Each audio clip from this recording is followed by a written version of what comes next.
Hello बच्चों, so let's see the question. यहाँ पे क्वेश्चन में पूछा गया है identify the different types of aestivation that is A B C and D and select the correct option. तो यहाँ पे हमें जो A B C and D में दिया गया है इसको हमें आइडेंटिफाई करना है। यहाँ पे क्या दिया गया है, डिफरेंट टाइप्स ऑफ एस्टिवेशन दिया गया है। एस्टिवेशन की अगर हम लोग यहाँ पे बात करें, इससे हमें क्या पता चलता है, that is arrangement of petals. इसमें हम लोग देखते हैं अरेंजमेंट ऑफ पेटल्स। सो अगर यहाँ पे हम लोग डायग्राम देखें, फर्स्ट में क्या दिया गया है, फर्स्ट में हमें दिया गया है ट्विस्टेड एस्टिवेशन। सो यहाँ पे सबसे पहले हम लोग बात करेंगे जो कि ए में दिया गया है, that is twisted aestivation.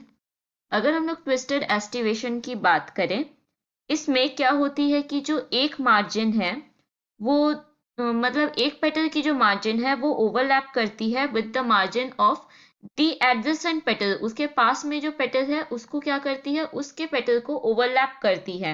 And ऐसे ही वो चलता रहता है। यहाँ पे हम लोग देख सकते हैं ये एक पेटल है, सो जो दूसरा पेटल है क्या कर रही है, इसके एंड को ओवरलैप कर रही है। ये सिर्फ हमें किस में देखने मिलता है, ट्विस्टेड एस्टिवेशन में देखने मिलता है। एंड अगर हम लोग ट्विस्टेड एस्टिवेशन का एग्जाम्पल ले, जो कि हो जाएगा China rose and also cotton. Next हम लोग यहाँ पे डायग्राम बी देखेंगे। डायग्राम बी में क्या शो किया गया है, डायग्राम बी शो कर रही है that is imbricate aestivation.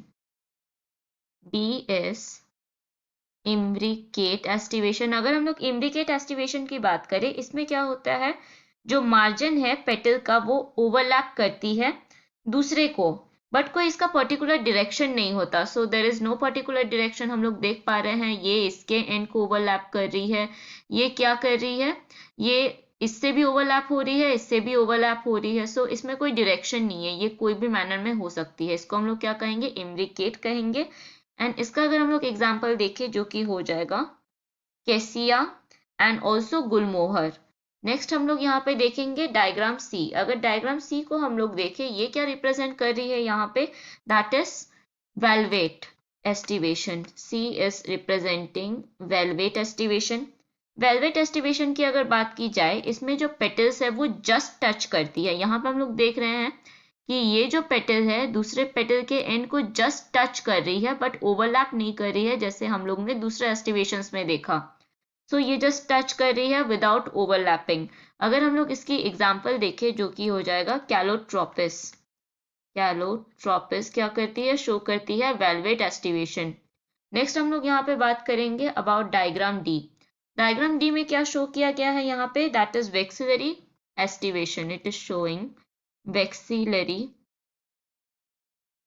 Aestivation. अगर हम लोग वेक्सिलरी एस्टिवेशन की बात करें, इसमें क्या होती है, एक लार्ज पेटल, हम लोग यहाँ पे डायग्राम में भी देख पा रहे हैं, एक लार्ज पेटल क्या कर रही है, ये कवर कर रही है या ओवरलैप कर रही है दो लैटरल पेटल्स को। एंड ये जो दो लैटरल पेटल्स है ये ओवरलैप कर रही है पूरे एक लोअर पार्ट को प्लांट के। तो यहाँ पे अगर हम लोग इसको लेबल करें, हम लोग क्या कर सकते हैं, इसको लेबल भी कर सकते हैं। ये जो आउटर मोस्ट लार्ज पार्ट है उसको हम लोग क्या कहेंगे, उसको कहा जाता है standard. It is known as standard. Second, यहाँ पे जो दो लैटरल दिया गया है petals, they are known as wings.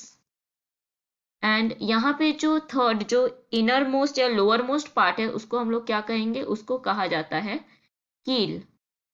तो ये है क्या, डायग्राम ऑफ वेक्सिलरी एस्टिवेशन। तो यहाँ पे अगर हम लोग को एग्जाम्पल देने बोला जाए, इसका हो जाएगा पी फ्लावर्स। ये है एग्जाम्पल ऑफ वेक्सिलरी एस्टिवेशन। यहाँ पे अगर हम लोग ऑप्शन देखें, फर्स्ट ऑप्शन में है वेलवेट ट्विस्टेड इम्ब्रिकेट वेक्सिलरी, जो हो जाएगा इनकरेक्ट। सेकेंड में है imbricate twisted valvate vexillary, is again incorrect. Third में है twisted then imbricate then vexillary and valvate, ये भी हो जाएगा इनकरेक्ट, बट हमारा करेक्ट ऑप्शन होगा twisted imbricate valvate and vexillary. तो ये हो जाएगा हमारा करेक्ट ऑप्शन। सो यहाँ करेक्ट ऑप्शन हम लोग मार्क करेंगे option D, that is twisted imbricate valvate and vexillary. So hope you understood it well. All the best.